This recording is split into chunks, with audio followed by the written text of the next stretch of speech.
How do you think this team is currently handling the adversity you guys have gone through earlier this season? I think we're handling it, pretty well. We're an older team, been through a lot of things together, and adversity is part of growth.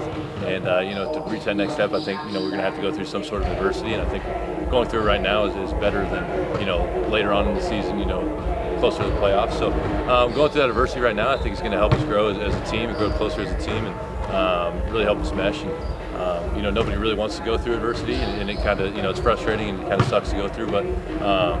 The positive is that you come out on the other side stronger and better. On Sunday with Evan out, we saw you play more of the five and something I presume we'll see more as he's out with this injury. Just what's different for you when you're at that spot as opposed to playing alongside of it? A lot of it is just the coverages.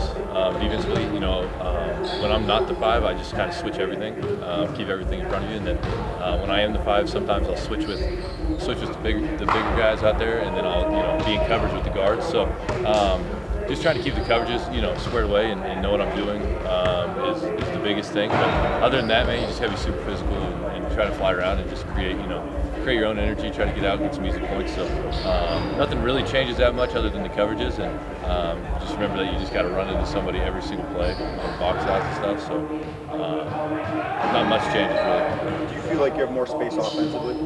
I think so. I think especially when I'm at the five, that 5-out spacing is tough to deal with, and obviously I popped last game and got a three in the fourth, and they had to switch matchups. And when you switch matchups like that in the middle of the fourth quarter, it's kind of hard to kind of get your rhythm back and everything as a defense. So just creating openings, gaps. The paint's going to be open when I'm at the five for DG, Don, Dre, all those guys. So it's a different kind of matchup. Robert's kind of just a different animal. Rebounding goes down when those two bigs are out, obviously, but we get a little more spacing, hopefully, we get a little more movement and just kind of a little bit more fluidity when I'm out there. Hopefully. Dean, earlier this season, you talked about the mental hurdle of getting over, being more confident with the ball in your hands when you're talking about the ball you're shooting. Obviously, with Evan being out, most people will look to the defensive end, but they also forget about the multiple shots that he takes throughout a game. Does that allow you to be more aggressive, more confident with the ball in your hands? I wouldn't say more confident. I'm always confident. Obviously, at the beginning of the season, I hadn't hit shots. My confidence is still super high. I'm still coming in, putting the work in. I'm shooting well, but I think you're not just going to have one person step into the role that Evan brings to this team, and so I think those shots are going to be spread out through the whole group. And losing somebody like that all-star caliber, Evan is. It's tough for a team to overcome, but I think we'll go in there and just try to I think it's a group effort to make up for what we missed with him, and it's tough. It really is, but we'll fight through, and we've been through adversity before, so we'll just fight through, and then hopefully his rehab and everything comes back. He comes back great and healthy. He's ready to rock, but until then we just keep fighting until he's back. When it comes to just being on the floor next to guys like Darius and Donovan, who continuously give you the ball, even if you might be struggling in your own right, but just having the confidence in yourself and also the teammates around you, how does that elevate that confidence that you have in yourself? It elevates it a lot. It really does. Having perennial all-stars, truly believe in you, goes a long ways. But a lot of it is if I don't shoot the open shot, then that's the best shot we're going to get through the possession, and it kind of makes it a wash on offense on that possession. You get a lot of turnovers after people pass up shots, and so it's kind of a selfish thing if I don't shoot it.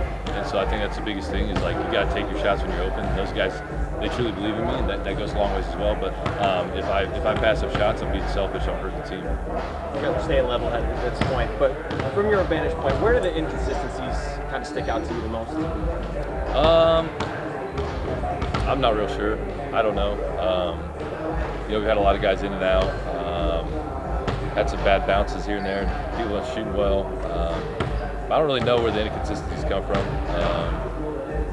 We're still out there. We're playing hard. We're doing the right things. It's just sometimes things aren't falling. Loose balls going the wrong way, something like that. So it's unfortunate, but I'm not sure exactly where the inconsistencies come from. But it's early. We'll get it figured out. We'll get it squared away. So. You're one of the longest tenured players on this team. Is this one of the more challenging stretches that you've been through when you've been here? Yeah, it's It's pretty frustrating. I don't know if it's like the most frustrating I've been through. We did have a year where we won 17 games. That was pretty frustrating. But with this much talent and we're playing hard, doing the right things. It's frustrating to not see shots fall when they normally would. And I think that's the most frustrating part. Is we're doing everything right. We're doing the right, taking the right process and doing it. It's just things aren't falling our direction right now, and that is frustrating. But I wouldn't say it's the most frustrating thing I've been a part of, because we still have that belief. We know we have the talent to come out of this on the right side. So it's frustrating, but we obviously know we're a better team than what we're showing, and we just got to get some things squared away, go through a few things, fine tune some things, and I think we'll be back. We won't even remember this frustrating part. Hey Dean, real quick, Sunday's World Basketball Day, we're going to feature on this in the NBA. What impresses you the most about how global the game is? I think, when I think like global basketball, I think like the Olympics. When I was real young, it felt like the USA was like, oh, we're going to get the gold this year now. I think the game has grown so much, and popularity has grown so much over the whole world that, you're seeing unbelievable players come from, all over the world. Obviously, like, the Jokic, the Embiids, everybody like that. They're like, unbelievable basketball players coming out. And so, you see in the Olympics, every game's close. It's multiple NBA players on every team.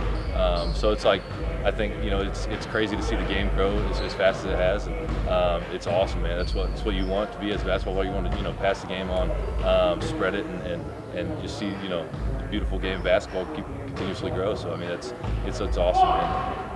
All right, thank you.